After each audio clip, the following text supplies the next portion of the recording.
right, so welcome everyone to the June meeting of the First Coast Free Thought Society. If this is your first time at one of our meetings, the First Coast Free Thought Society was formed in 1998. Hopefully I've got that right. I'm sure Carrie and Mark will correct me. But we've been around for well over 20 years. It's a group for atheists, agnostics, humanists, free thinkers in and around the Jacksonville area. And since we've expanded virtually, we have had people from all over the country dialing in, being able to attend our lectures. So we are delighted that you all are here tonight. We have a really, really great speaker. I mentioned earlier, I got a sneak peek of his slides, so I know everyone's in for a real treat, especially if you're into history. I did also want to kind of give you guys a preview for next month's meeting. We will have Catherine Stewart, who wrote the book, The Power Worshippers, inside the rise of the Christian nationalism movement. So that should be also an interesting talk. If you guys want to learn more about our organization, just visit our website, fcfs.org. I will go ahead and put that in the chat for you.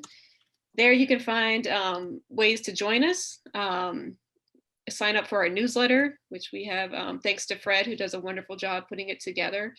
As well as the other events that we've got going on. We have a monthly humanist book club discussion that Susan Erker runs. We have a meetup in the park once a month on Sunday as well. So all kinds of opportunities to connect with other free thinkers in the area. And tonight's speaker is Michael Aiken.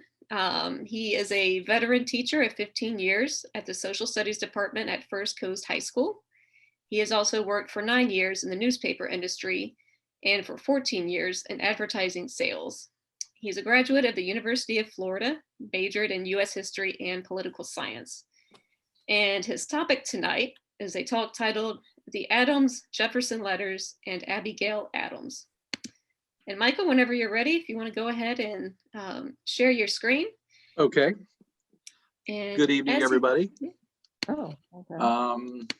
Let me see if I can bring this up. Okay. And as he gives his presentation, if you guys have any questions, he has volunteered to answer them as he goes along, or if you want to hold your questions to the end, or maybe put them in the chat as you come across them, we can kind of handle it that way. But we will usually our Q&As last a little bit longer than our actual presentations because we are a very inquisitive bunch. But you go ahead, Michael, I'll go ahead and mute myself and then we can begin. Okay. Actually, I don't care if they want to ask a question, just interrupt me and I'll do the best I can to answer it if it's something that I've looked into. As I was talking to Madeline this evening before we got started as a preliminary, I never really, until I got this book, the complete letters of Jefferson and Adams, I had never really thought much about first ladies and their contributions unless they were ones that were really significant, which I will briefly talk about tonight to put Abigail Adams in context. But when I came across this book that included her letters as well, with not only her husband, but with Thomas Jefferson as well, it really, through these letters, you can explore the relationship that she had with her husband and with Thomas Jefferson. And as I was talking with Madeline earlier tonight, I'm really taken by the fact that she could hold her own, more than hold her own, with both of these individuals who are probably two of the greatest minds of the late 18th and early 19th century. And she is a force to be reckoned with. If you read all of her letters, she was very prolific. I'm getting ahead of myself now, but she was someone, I don't know how she had time to do anything else with all that. There are 1,200 letters alone just between her and her husband. And that doesn't even cover the other correspondence that she had with her peers and fellow colonial Americans and eventually Americans throughout her life. So I'll go ahead and get started tonight and put it in the structure that I'm looking at to give you some context for this. I see her as a first lady that was a bridge between founders. And what do I mean by that is she will be the fulcrum between Jefferson and Adams. They will undergo a silence of almost 12 years between themselves when they break politically once Adams loses the election of 1800 to Jefferson. They will remain silent for over a decade, and there'll be a brief period between that period where Abigail will have some correspondence with Jefferson, and I'll go over the background of that when we get there. All right. Tonight, my topics will cover Abigail's profound exchange of letters between her husband and Thomas Jefferson, demonstrating her underappreciated contribution to the sometimes fragile on and off relationship between her husband, John Adams, and our third president. Hopefully, you'll get some insight on her intellectual proclivities as a co-equal sparring partner of political, cultural, and social weight with two of the greatest intellectual minds of her period. Her own legacy as a first lady of consequence happens to include the fact that she was a wife and a mother to presidents of the United States, and only one other person shares that experience, and that's Barbara Bush. So here we have almost 200 years separating those two experiences. All right. First, let's take a little brief background look at Abigail. She was born in Weymouth, Massachusetts Bay, that's what it was called then, as a native of British America, and born in November 22nd, 1744. She met her husband, John Adams, in 1759 when she was 19, and by 1764, they married and began their 54-year marriage, and that would last until her death, until October of 1818, when she dies of typhoid fever at 73. Together, they will bear 6 children, which is not unusual at this period in our history, or actually the history of the world.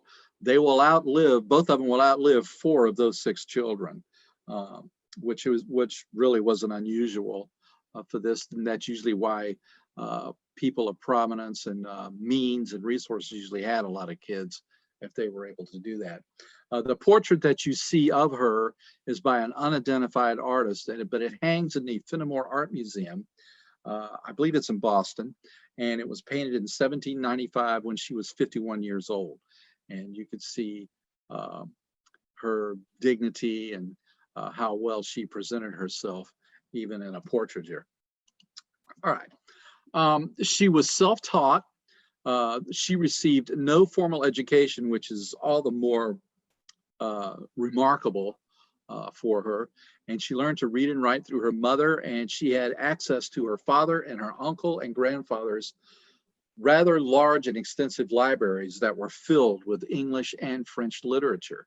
And because of that, she was able to teach herself to read French.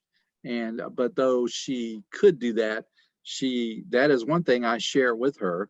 When I was in college, I did the same thing, but I couldn't speak it worth anything. I just did not have any conversational abilities with the language at all.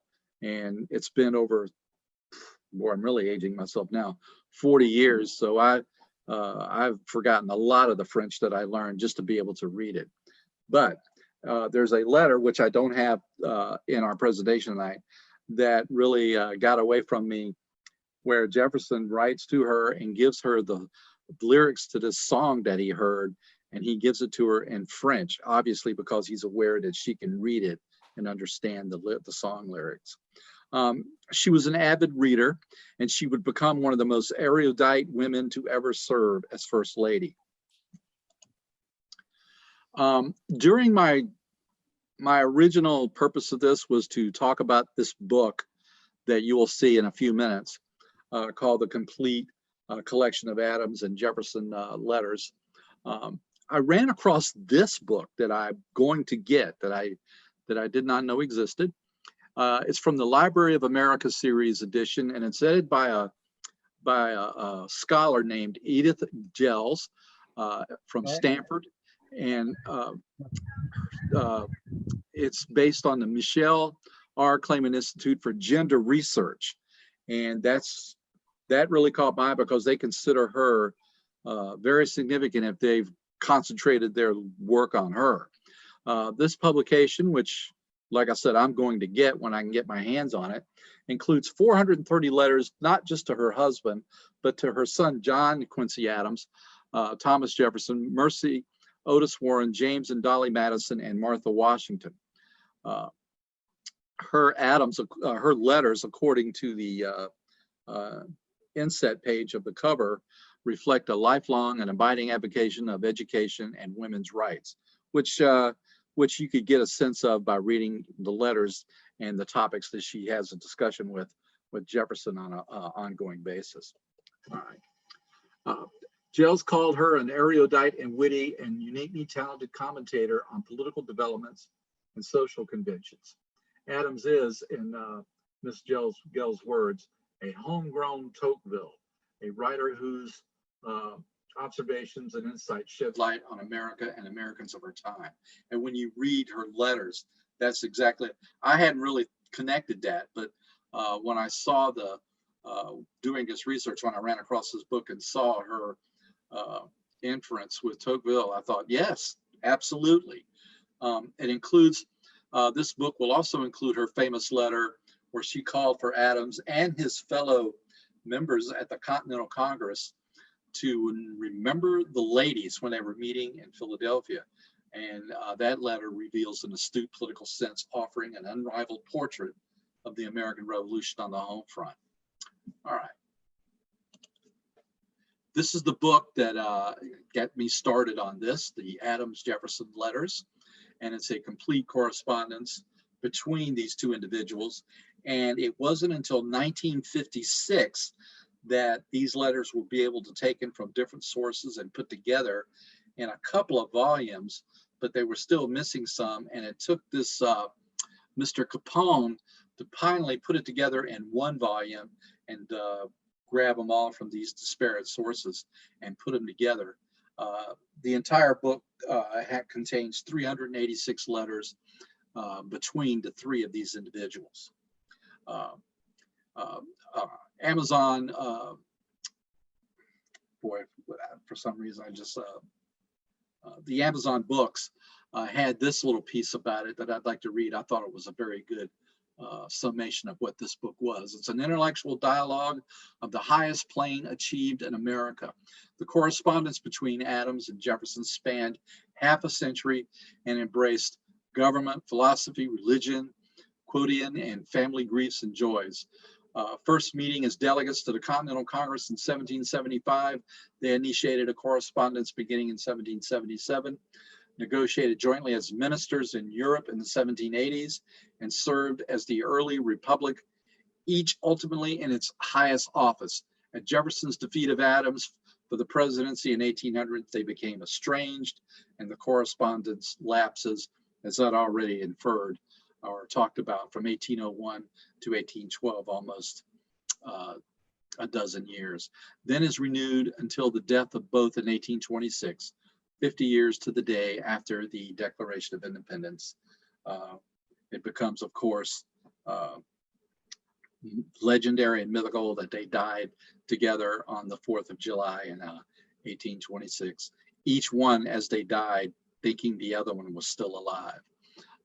It's kind of like almost unbelievable little fairy tale of our founding brothers here. This work includes, as I already said, 380 letters between 1777 and 1817, a span of 40 years. This evening, though, we're going to be concerned with the correspondence between Thomas Jefferson and Abigail Adams. And this will take place over a period of 32 years, where they will exchange 51 letters between 1785 and 1817. These letters would contain exchanges and discussions ranging from the joys and sorrows of family news to the current political, cultural, social, and economic events of the times.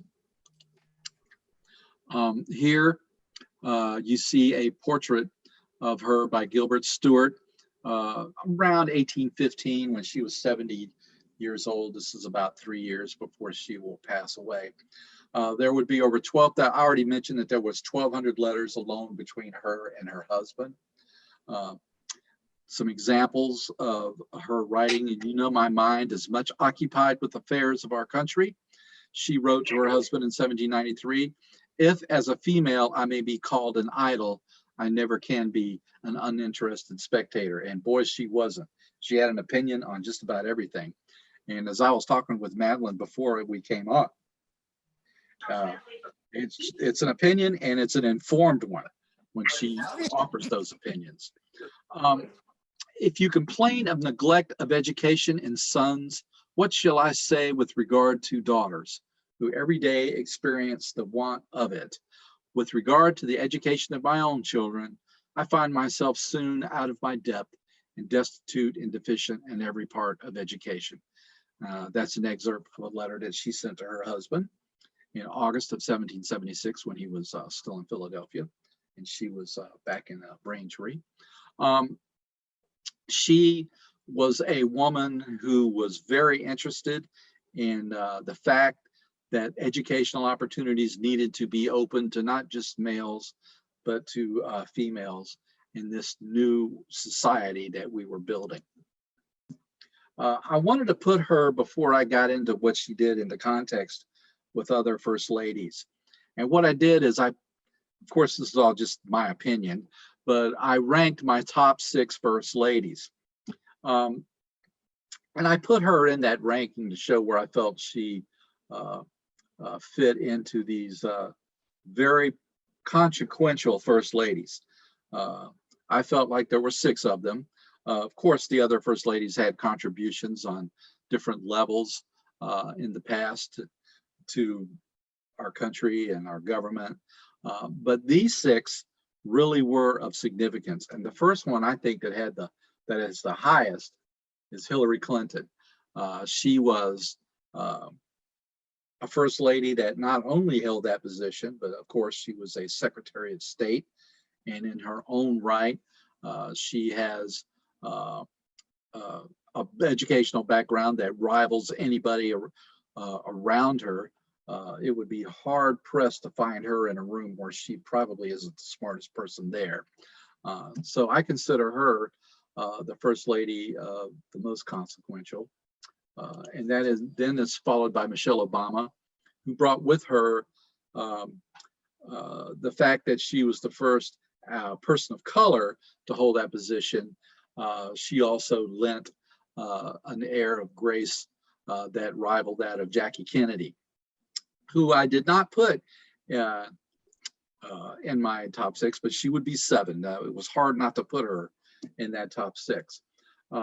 Abigail Adams, of course, which I just covered her background, considered one of the most erudite first ladies in history. And then there's Eleanor Roosevelt. What really put her in the spotlight for me was the fact that she was absolutely the legs for her husband, who was wheelchair bound. She made the trips that he couldn't. She did the research to Americana that he was not able to do. But what a lot of people never talk about her was she was also our first representative for the United Nations, which she really strongly believed in. And she also changed the way first ladies would be looked at. All right. And then there's Edith Wilson. I put her here because the last 18 months that Woodrow Wilson was in office, of course, it's controversial. No one's ever been able to get an exact hold on how debilitated he was through his stroke. But there is no question that the last 18 months of his second term, she pretty much was his co-equal and running affairs of the country. She most certainly stepped in and decided who got to see him. She was the gate to and from him, and she controlled all of that while she looked over him as he recovered from that stroke, which really, actually, he never really did recover. And then finally, there's Dolly Madison. I hate to use this because for the lack of a better description, but whenever I read about her, I think of almost like a real educated hippie because of the way she dressed. When you read her, when I was reading some of the stuff about Madison's biography, it talked about what she was. It talked about what she was to him, about how she was also his co-equal. They relied on one another extensively for advice on going through the political world that they both were in, and he relied on her a lot for that. And of course, she's also famous for the things she did during the War of 1812, where she saved a lot of things from the White House. But I did not know that she had really taken that White House. It was really plain and unadorned until she got there, and she really did a number on it, according to the readings that I have found out. And unfortunately, no one really ever gets the grasp of it because the British came and burned it afterwards. So she is someone of consequence, and it is on her death in 1848. I can't remember the exact year now, when Zachary Taylor will deliver her eulogy. He will refer to her as First Lady, and it is said that that is the first time that term was applied to the wife of the President of the United States, was in his eulogy. All right. Now that I've put these ladies here for context, I'll probably get asked this tonight, so I'm kind of anticipate this. There have been 54 First Ladies, including the 43 official and 11 acting ones, within 46 First Lady ships, if you will. Jill Biden is our 43rd one as official wife to the president, but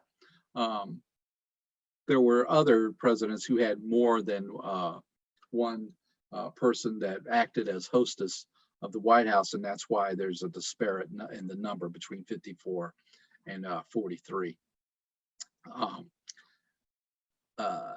Let's see. All right.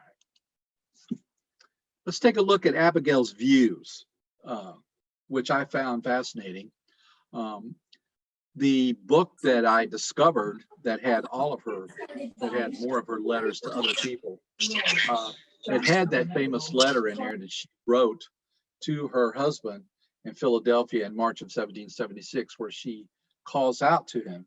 She says to remember the ladies and be more generous and favorable to them than your ancestors. Do not put such unlimited power into the hands of the husbands. Remember, all men would be tyrants if they could. If particular care and attention is not paid to the ladies, we're determined to foment a rebellion and will not hold ourselves bound by any laws in which we have no voice or representation. That is really, though this letter is not in the book that I was using tonight, that really caught my attention with her. That is quite a letter. You can find it online. I'm not going to read the whole thing. But I find it interesting that she calls out the men and says that they would all be tyrants if they had the shot at it, and that it is up to the women to hold the line on that. And unfortunately for Abigail, there will be, not until 1920 will they be a part of that input that all the other males would have with the power to vote. Her views on slavery were interesting. Of course, she was anti-slavery. Her views were that slavery was an evil and a threat to the American democratic experiments. And then it's reflected in her letter to John in Philadelphia in March of 1776. Here's an excerpt of that. I have sometimes been ready to think that the passion for liberty cannot be equally strong in the breast of those who have been accustomed to deprive their fellow creatures of theirs. Of this I am certain, that it is not founded upon that generous and Christian principles of doing to others as we would that others should do unto us. She will get into a little bit of hot water after they leave the White House. A young person of color will come by her house and asked, it was there, he had heard, I think it was her eldest daughter helping him learn how to read. She took this young man in, and the people in Quincy took notice of that, and she caused a bit of a stir by that, and she got her feathers ruffled because she was upset that anyone would question why she shouldn't do this. So she, in her own right, did what she could to show why her husband held the views that he did. By the way, Adams, John Adams, I'm not sure you would consider John Quincy Adams a founder, but he is a son. They're the only two that did not have or own a slave. And I usually point that out to my kids whenever I talk to U.S. history classes, and they can't believe it. They actually, every president up through, and I know some of you might be surprised by this, every president up through Ulysses S. Grant, other than Lincoln and these two Adams boys, had a slave, at least one. Grant got his through marriage to his wife, who had one, and he inherited that through the marriage. And of course, he would free that slave when the circumstances presented it to him. But I didn't realize that until I started teaching history, that even Ulysses Grant had encountered slavery as a participant. Her religious beliefs. I acknowledge myself a Unitarian. This is a excerpt from her letter to her son, John Quincy, in May of 1816. Believing that the Father alone is the supreme God, and that Jesus Christ derived his being and all his powers and honors from the Father. There is not any reasoning which can convince me, contrary to my senses, that there is one, and one three. Is it possible for the human mind to form an idea of the supreme being without some visible qualities such as wisdom, power, and goodness?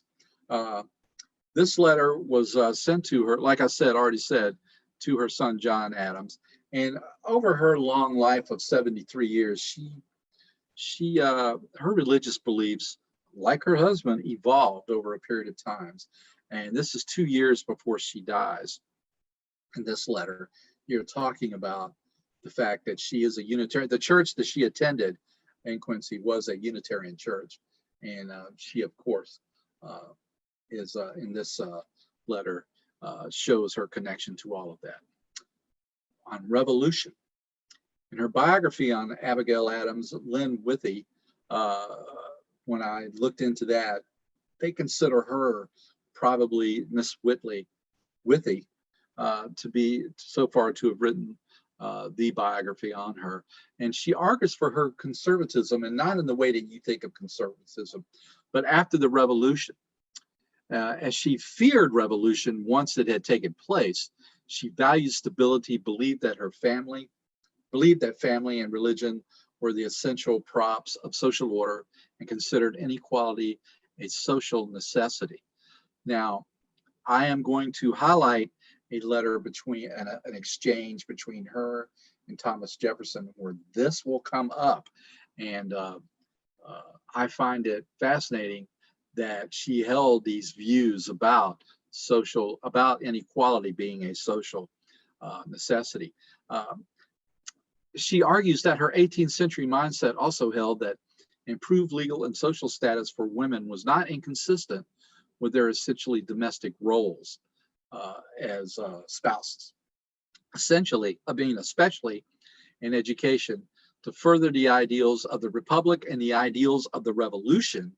Once they had completed that revolution, she felt that education was so important to instill those ideals and to help promote them throughout the generations that followed.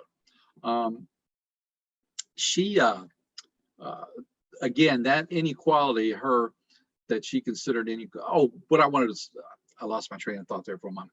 Um, the conservatism that Miss Withy is talking about is the fact that once the revolution was over and we had established colonial governments, first the Articles of Confederation and then the Constitution, she felt that stability was the main point, was the main critical factor of all of this. And of course, she meant that the conservative view of that stability. All right. Now we're going to take a look at the first letter between Jefferson and Abigail Adams, and it's going to talk about they exchange like 2 or 3 letters apiece on this. And of course, our time constraint doesn't allow me to go into it fully, but for those of you that may not be familiar with Shays' rebellion, it was an earth-shaking event, and in our history, in our very early history. And there are many scholars that say that rebellion was the catalyst to move from a confederation government, under the Articles of Confederation, to the one of a constitutional government. There are many who say that the rebellion had everything to do with that. There's some arguments between scholars about the weight of that, but let's take a look at Abigail's letter to Jefferson. She writes to him in Paris from London while she's there. Now, she will spend 4 years with her husband as Jefferson and Adams both act as the foreign ministers or the ambassadors, if you will, the representatives for the United States overseas. And while she is in London, she gets the news about Shays' rebellion. And let me remind those of you that, for some of you that may not remember your history, or you may not have heard what Shays' rebellion was about, there was a man named Daniel Shay, and he was a farmer and a Revolutionary War veteran. And he had some problems with the way that taxes were collected on both individuals and their trades, or their businesses, if you will. And he gathered some citizens that were like-minded, and he decided he was going to take this fight to the government itself. And I'm not sure, when I read about Shay, if it didn't start out that way or eventually found its way into his head that he just wanted to simply take over the government of Massachusetts. Though I don't think it started out that way, but it looks like he did. There's no doubt that he had that aim and goal when he started it. And the fight is going to take place mostly around Springfield in 1786 and 87. It's going to be 2 clashes that are going to take place. The Massachusetts militia will have problems financing their militia, which is one of the reasons that the Articles of Confederation came under questioning.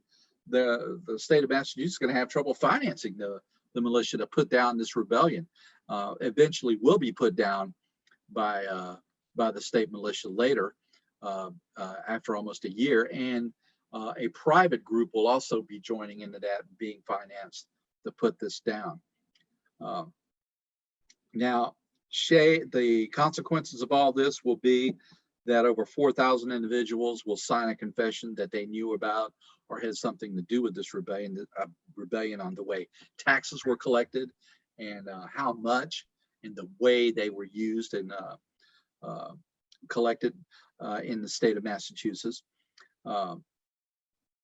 He will be pardoned in 1788 once they're captured, and he'll return to Massachusetts, hiding in the Vermont woods after that. He'll be vilified by the press in New England, and they'll paint him as an anarchist and opposed to the government. And he'll later move to New York, where he'll die as a poor person in obscurity. One can't help but look at that rebellion and think of January 6th of this year, though they're different. I'm sure that the Massachusetts citizens had the same horror that we all had watching this rebellion take place. before their eyes. Okay, now that I've given you some context about that, here is Abigail writing to Jefferson, talking about what she knows of this rebellion. Now, I didn't change any of the way that these letters that I'm presenting to you. I left the spelling, the way they talked, and the syntax here. So sometimes it's a little bit hard to follow, but trust me, you'll get the gist of it the way she's in her letter to Jefferson here. With regard to the tumults in my native state, which you inquire about, I wish I could say that report had exaggerated them. It is too true, sir, that they have been carried to so alarming a height as to stop the courts of justice in several counties. Ignorant, restless desperadoes without coincidence or principles have led to a deluded multitude to follow their standard under pretense of grievances which have no existence but in their imagination. Some of them were crying out for paper currency, some for an equal distribution of property, some were for annihilating all debt, others complaining that the Senate was a useless branch of government, that the Court of Common Pleas was unnecessary, and that the sitting of the General Court in Boston was a grievance. By this list, you will see the materials which compose the rebellion and the necessity there is of the wisest and most vigorous measures to quell and suppress it, instead of that laudable spirit which you approve of, which makes a people watchful over their liberties and alert in the defense of them. These mobbish insurgents are for sapping the foundation and destroying the whole fabric at once. That earlier notation I made about her showing that inequality is a social necessity, I think you could see that in her letter here to Jefferson. And I find it fascinating that she writes a letter. This is only an excerpt of this letter. There's a much larger discussion here about this, but this pretty much captures the core of how she feels about all of this. And now Jefferson is going to answer her, and he's going to disagree with her a bit about about Shays' Rebellion and how it looked to the Confederal government as well as the federal government that they're about to put together. Dear Madam, I am to acknowledge the honor of your letter of January 29th and of the papers you were so good to send me. They were the latest I had seen or have yet seen. They left off 2 in a critical moment, 32 just at the point where the malcontents make their submission on condition of pardon and before the answer of government was known. I hope they pardoned them. That spirit of resistance to government is so valuable on certain occasions that I wish it to be always kept alive. It will often be exercised when wrong, but better so than not to be exercised at all. I like a little rebellion now and then. It is like a storm in the atmosphere. It is a wonderful that no letter or paper tells us who was the president of Congress, meaning that under the Articles of Confederation, the president of Congress would be seen as someone with the executive authority. Though there are letters in Paris to the beginning of what he's referring to here is that he's letting her know that he's only got so much information because of the way news travels across the ocean here. So you could see them talking about how they disagree with each other, but in the entirety of the letter that they sent to each other, they are like really polite about it. And they talk about how her husband as well was very upset about all of this, John Adams. But like I said, I'm concentrating on her discussion of this with Jefferson.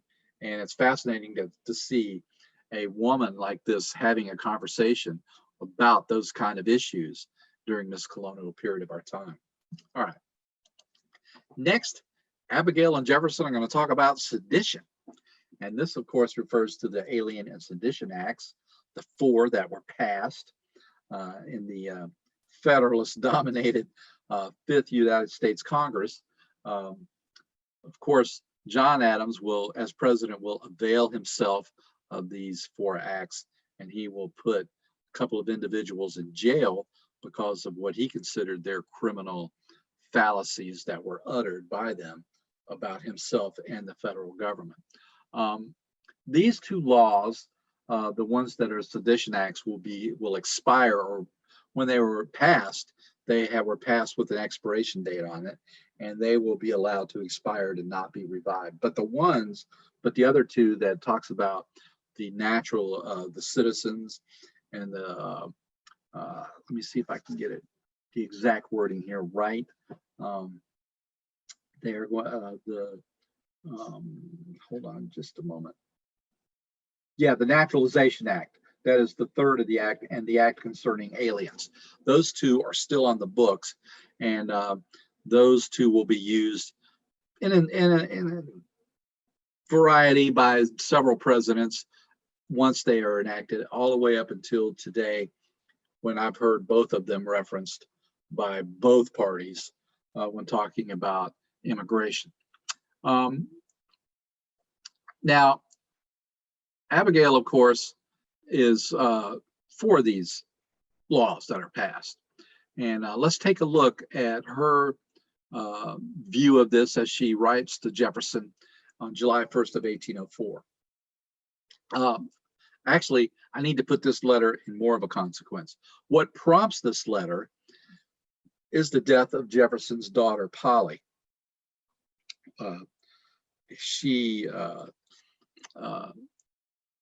is going to cause Abigail to pick up the pen and write to Jefferson, because they've been silent now for 4 years since her husband, John, lost the presidency in 1800. And they had not spoken to each other since then. Now she's going to, once she hears that Jefferson's daughter has passed away, she will send a letter for the first time in 4 years to Jefferson, reaching out to him, because she was so close to that daughter of his. She looked after Polly for over a year in London while they were overseas. Jefferson had sent for Polly to be with him, and she wasn't able to get to him. And Abigail looked after her for over a year, and they grew very, very close to one another. As a matter of fact, Abigail pretty much saw her as a daughter herself. And if you, I don't have the whole letter here because I wanted to I wanted to show the part of the letter where they discuss the Alien and Sedition Acts. But you could see her pouring her heart out to him over the loss of Polly. But she does, in that letter, veer away from that, and she takes the opportunity to talk about the things that Jefferson did once he came into office, over some appointments that Adams had made as he left office. And she is going to start out, "Sir, one of the first acts of your administration was to liberate a wretch who was suffering the just punishment of the law due to his crimes for writing and publishing the basest libel and lowest and vilest slander which malice could invent, or calumny exhibit against the character and reputation of your predecessor." Of course, the predecessor being John Adams. She's referring to an individual named Callender that Jefferson had paid to attack Adams in the press as part of the election campaign of 1800. And it pretty much upset both John Adams and Abigail, as you can see here. Let's see, I lost my spot here. Oh, yeah.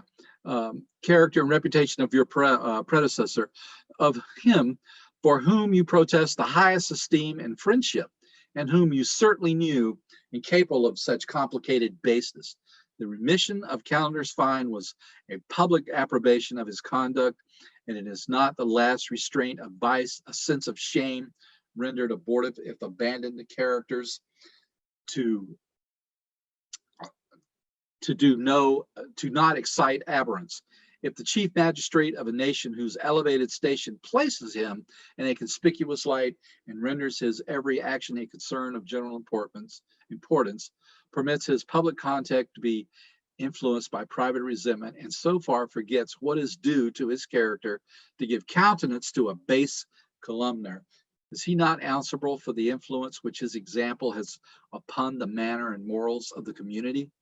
So you could see where she's she's really she's really upset that that Jefferson pardoned this guy and got the government to pay him back on the fine that he was levied once he was arrested under these alienated sedition acts. She's pretty upset by all of this, and she considers it an offense. But I find it interesting that she took the opportunity in this letter to console him over the death of Polly. She veered away at the end of that letter and went after him on his act once he became president. Now he's going to, he'll respond to her here, and he's going to refer to the wretch Calendar that she called him in the letter that he got. Dear Madam, but another fact is that I liberated a wretch who was suffering for a libel against Mr. Adams. I do not know who was the particular wretch alluded to, but I discharged every person under punishment or prosecution under the sedition law, which is really what got Abigail and John upset, because I considered and now consider that law to be a nullity and an absolute, and as unpalatable as if Congress had ordered us to fall down and worship a golden image, and that it is much of my duty to arrest its execution in every stage as it would have been to have rescued from the fiery furnace those who would have been cast into it for refusing to worship their image. What he's referring to here is the way he's using this syntax is worship. You know, if you don't worship the image of the person in the White House, then you're in trouble. It was accordingly done in every instance without asking what the offenders had done or against whom they had offended, but whether the pains they were suffering were inflicted under the pretended sedition law. I like the way he called it, pretended sedition. It was certainly possible that my motives for contributing to the relief of Calendar and liberating sufferers under sedition law that might have been to protect, encourage, and reward slander, but they may also have been those which inspire ordinary charities to object to objects of distress, meritorious or not, of the obligations of an oath to protect the Constitution violated by an authorized act of Congress, unauthorized act of Congress.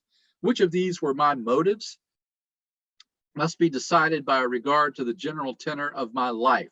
In other words, it'll be left to the penners of history. On this, I am not afraid to appeal to the nation at large, to posterity, and still less to that being who sees himself our motives, who will judge us from his own knowledge of them, and not on the testimony of a porcupine or a finno.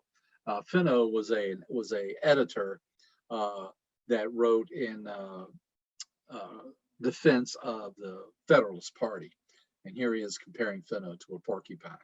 I guess because of the spines, but how Finno's editorials are finally are honed to a point to inflict harm. Yeah, you could see this exchange, but they're going to exchange 4 more letters and talk about this. And they will more or less move away from Jefferson's sadness over the loss of his daughter, and they'll kind of get into it over this sedition.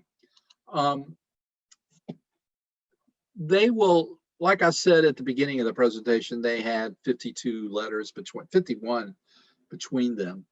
And then here, you can see that by the time it's at the end of their lives, here you see Abigail Adams's last letter that she'll write to Jefferson before she dies.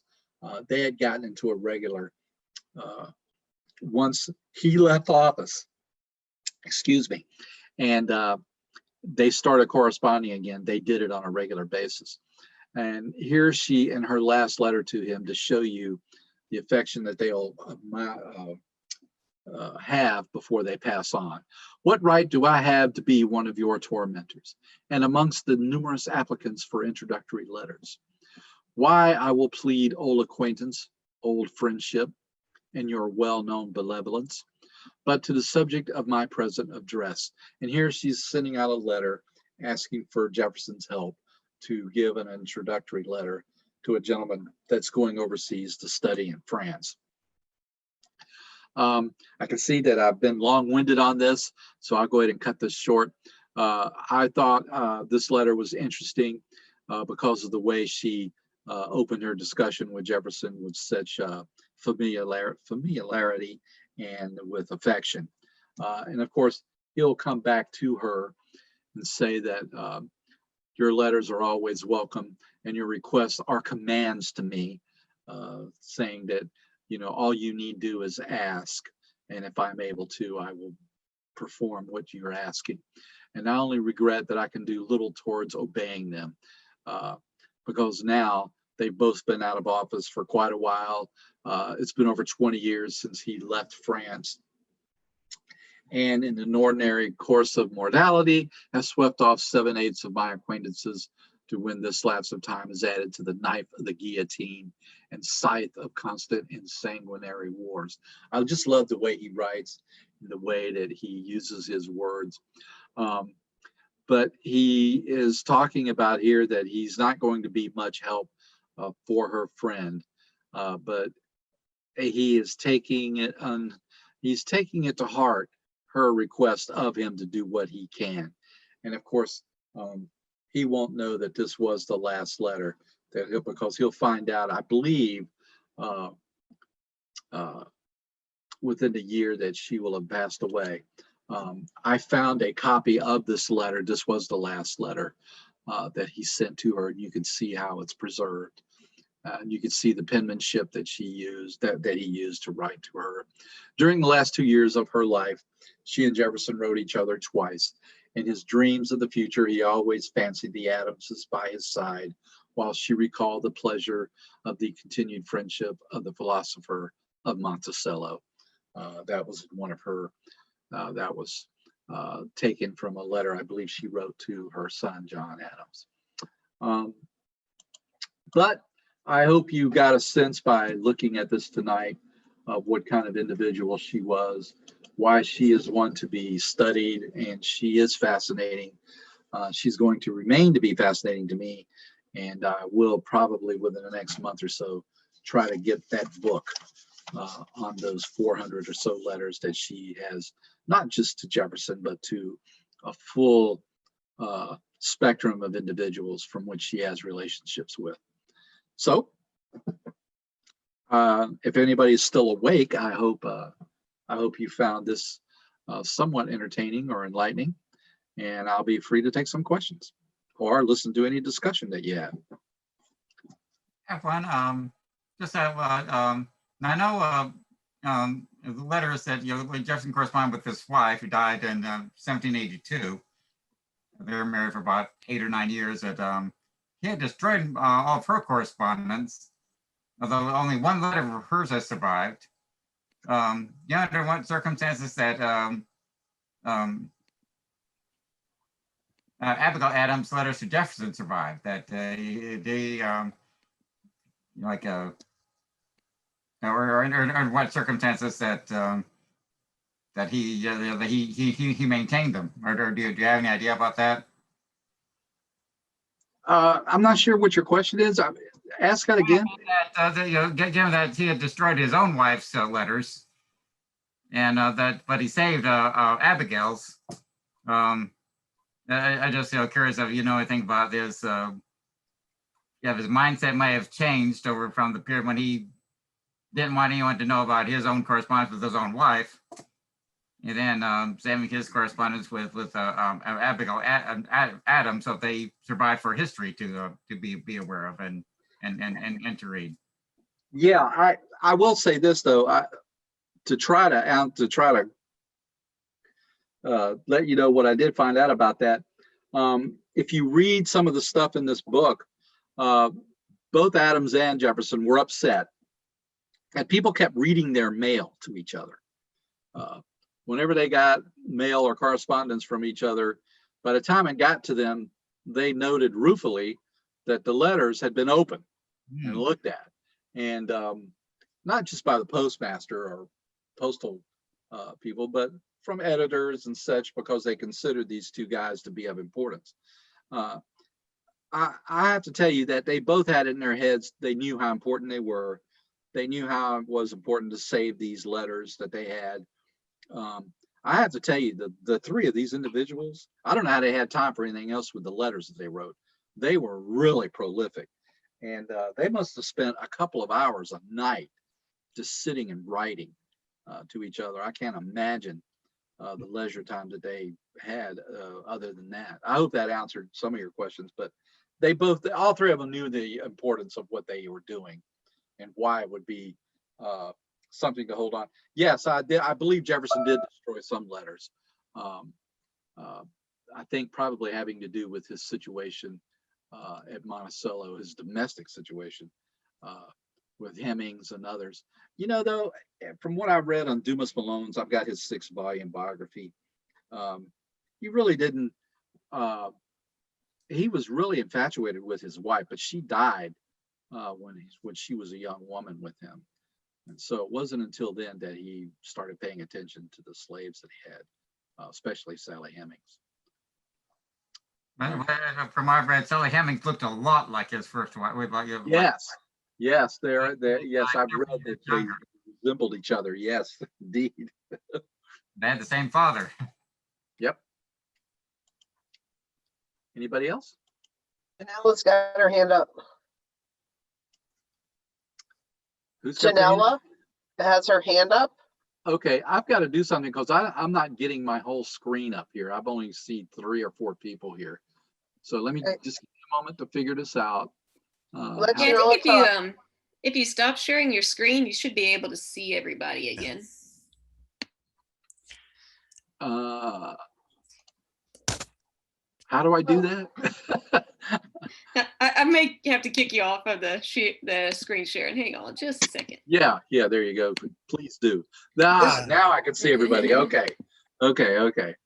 Now, Yanela, you had your hand up. Go ahead. Well, when I read that quote on her letter about the insurrection and her description of that whole little paragraph where she says that they're clueless. Yes. You know, oh my God. I wrote a comment because it reminds me of the Proud Boys and the Oath Keepers. Yes. And, you know, the insurrectionists who went to the Capitol on January 6th, and then you mentioned that's what it reminded you of. It gave me goosebumps. I'm like, oh no, history repeats itself. Yeah, there was no doubt that when you think about what Shea did, here she is responding to this because she's very aware that the Confederate government, of what they call the Articles of Confederation, wasn't really in a position to deal with this, that they needed a more federal, what's the word I'm looking for? They needed a federal government that would, actually, I'm not even sure a federal government would step in. That still would have had to have been handled locally by the National Guard, which is what they were calling for today. A general in 1/6, January 6th this year, a general would have refused to have the military involved in that because that's outside the boundaries of the authority. And that's why I think that Shea's rebellion and her views on it are absolutely fascinating about this. And I need to go find a book about Shea. I mean, I know some about it, of course, but I'd like to get into a more detailed look about that. Anyway, anybody else? It was interesting. Thank you. I was going to make a comment on that because I'm not an expert on Shea's rebellion, but the little bit I know about it, I wouldn't compare it to January 6th because— No, I wasn't trying to do that. Right. But I want to make sure that that's not the impression because the farmers were really being screwed. And one of the things that we don't remember from the time is that even though it was a very important political revolution, it wasn't a social revolution. And there were still people who fought for the freedoms that Jefferson was talking about.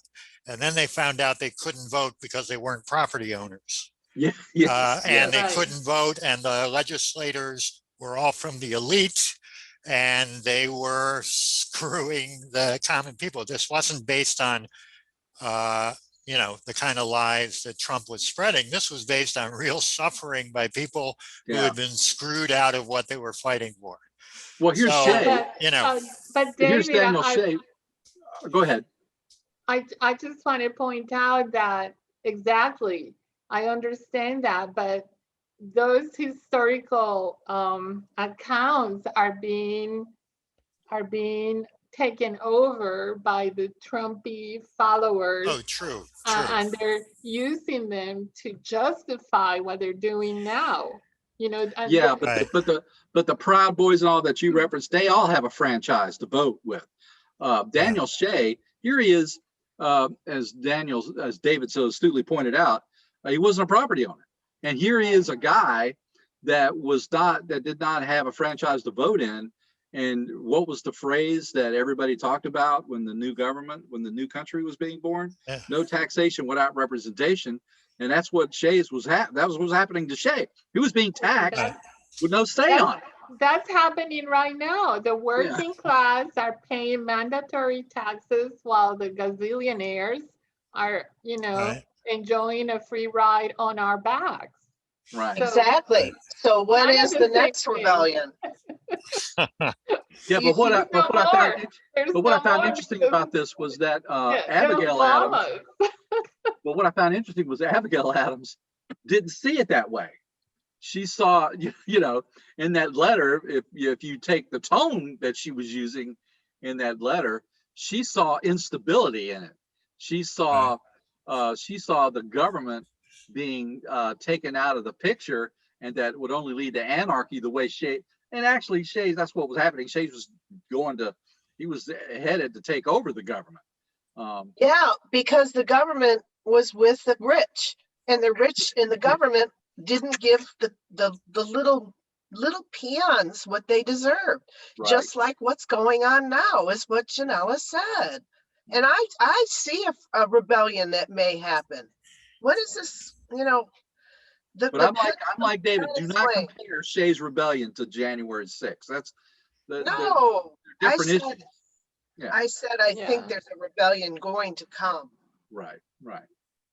Oh, it's Yeah, also, it may not be violent. It may be done online. It may have something to do with commerce or buying from Amazon or whatever it is. well, there's already the Black Lives Matters movement, but Right. one of the interesting things on the other side of this is, imagine how the average English person thought about the American Revolution. They would have said exactly the same thing about the American revolutionaries that Abigail said about Shay's rebellion. Yes, exactly. Yep. Yeah. So it's, there is this fear of anarchy and things falling apart and whatever. And it always depends on which side of the barricade you're on, what it looks like. So historically, it's really interesting, that she, has those observations, and that Jefferson disagrees with her. Yeah. And that attitude is important. That's what sort of shows this. And I'll make one more comment and then I'll shut up. One of the things that I noticed, and I used to teach a lot about Jefferson and Thomas Paine and these folks, is that we always want to put these people in a box. You were for the American Revolution, therefore you were for equality, you were for this, and you were for that. And that wasn't true. There were 119 reasons to be in favor of the revolution and 124 to be against them. And a lot of people were fighting on the same side and had an entirely different picture of what the outcome was supposed to look like. Yep. And so we have to be careful not to assume everybody who was for the revolution must have been progressive and wanted the same thing and wanted equality for all citizens. Well, that clearly wasn't the case. It's always so much more complicated. I have to say, I'm surprised no one has commented on what she felt about men in general being tyrants. Yeah, well, she's right. Well, it's a given. I mean, we don't need to comment on it. I think she made it clear that she She thought if men have total control of this, they are going to be tyrants if they aren't held in check. So I'm Anyway, going I to just break my thought- promise because Jefferson, there are many outstanding quotes from Jefferson where he's actually very condescending towards women.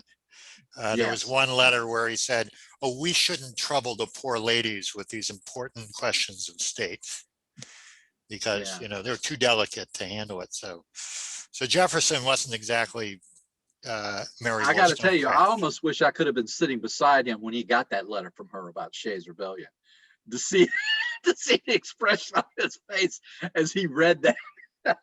It would have been interesting to have gotten a photo of that. Anyway, Well, what was his outlook on the Haitian Revolution, and also about the differences on the French Revolution? yes, the Haitian Revolution, of course, being the only revolution in history where slaves rose up and defeated their oppressors and made their own government. And, I am so sad that Haiti is like it is today, because that is quite a legacy to build on. And it's really sad about that. Anyone else? Wow, I thought, okay. But did they discuss that in their letters? They're over slavery, and here's Jefferson saying rah rah rah for revolution, except unless it was his slaves rebelling against him, and also they had very big differences over the French Revolution. Right. It's interesting you should bring that up, Fred. There isn't any talk about slavery between her and Jefferson. That's not brought up at all. Usually the core of their letters is about the family news. When I read her letter to him, trying to console him over Polly, and then you could see she was still simmering over that over that calendar business after almost 4 years. She was still ticked off about that, and she took it onto her own to, I'm sorry about Polly, and what can I do to help you? And then she veers off of that and goes after him over it. And it just, I how I see these two guys. Here's Adams, a Federalist in the North, and Jefferson, this Virginian. It's almost like they are foretelling the split in the country that's going to happen like 4 decades later over slavery. It's almost like they're representative of that. They're cordial toward each other, but they have opposing views about that. And then, of course, it'll erupt into violence. I've always, as a history student, when I was reading about that lead up to the Civil War, even though, of course, I knew what was going to happen, if you're a student of it on a college level and that's your history is your major, and you're reading all of that, you keep asking yourself, you guys aren't really going to go through with this, right? I mean, you're not going to really pick up guns and start shooting, are you? You could see it all leading up to that. And if you follow it closely and read the periodicals of the time, that is the sense that you get. And reading Abigail and Jefferson's letters on this, you can almost see that in there, that they are a little bit unbelievable about the events that are taking place. There's something about it that is amazing to them, that this is unfolding before their eyes. But anyway, it's anybody else? Another thing I'd like to bring up is that the dynasty, the Virginian dynasty of Jefferson, Madison, Monroe, the only time in history so far, U.S. history, that a party dominated the presidency for so long. Yep. And from one state. And although it's when Adams died, it was when his son was president. When Adam Jefferson died, John Quincy Adams was still president. Yep. Yeah, I think it's interesting that they were both one-term presidents, because I think of their views on slavery. I think that had everything to do with it. So not everything, but I think that was part of it. So I find it interesting that when you look back at certain things that were all taught in high school and in some cases in some college. You look at the Monroe Doctrine, the intellectual heavyweight that Monroe is, the person that really put that doctrine together was John Quincy Adams. He's the one that He wrote it. yeah, that really put that together. And it's almost like I'm going to parallel that with the Marshall Plan. That was, believe it or not, this high school educated president that we had as Truman. The Marshall Plan was his idea, but he knew that Congress would never go for it. So he asked General Marshall to put his name on it. And that way he knew that the Republicans would be hard pressed not to vote for it. I mean, now you talk about someone that's selfless. That was a selfless political act that was all for the good. And that's why I'm a big admirer of Harry Truman. But anyway, I got off the track there. Anybody else? All right. Well, Madeline, I guess we can wrap it up if everybody's Sure. Oh, no, I just. Yanella's got a question. Go ahead, Yanella. Oh, yeah, go ahead. I think she's clapping. I was clapping. Yeah, I was clapping. Oh, was that what that was? I'm gonna have to get one of the books because I love the way their language. So, I'm blown away by her, descriptive. by Abigail's Yeah. syntax, and her without a formal education. You look at her letter, she's right there with Jefferson. Oh yeah. I mean, he doesn't have anything on her, that's for sure. Yeah. I have a question. Do you know if she was aware of Wollstonecraft's the Vindication of the Rights of Women that was written in the late 1800s, before Mary Shelley was born? The Frankenstein author? No, her Her mother. mother. Oh, her mother. Oh, okay. I got it. Aware of, she was familiar with her manuscript, the Vindication of the Rights of Women. I think it was published in I think it was 1789. Right. Are you asking me? Came up in her Did I know discussion. about that? No, I didn't. I didn't know about that. Wow. I'll have to check that out. Anybody else? Okay. Well, thank you all for coming out, and thank you, Michael. You did a wonderful Yes, job. thank you. Someone said in the chat, what does it say that Vivian said, your love of the subject transmitted and makes her want to read all the letters. And I agree. Your enthusiasm and just kind of interest in this really came across. And we really appreciate the time you took to present all this and to put all this together. So thank you so much. Well, I appreciate that. I should have took a picture of my face when I read her letter on Shays Rebellion. It was jaw-dropping to me. But thank you all. Thank you very much. Okay, thank you. Glad to do this. Thank you, Michael. Very informative. Thank you. You guys have a good evening. All right. Thank you. All right. Good night, everyone. Night.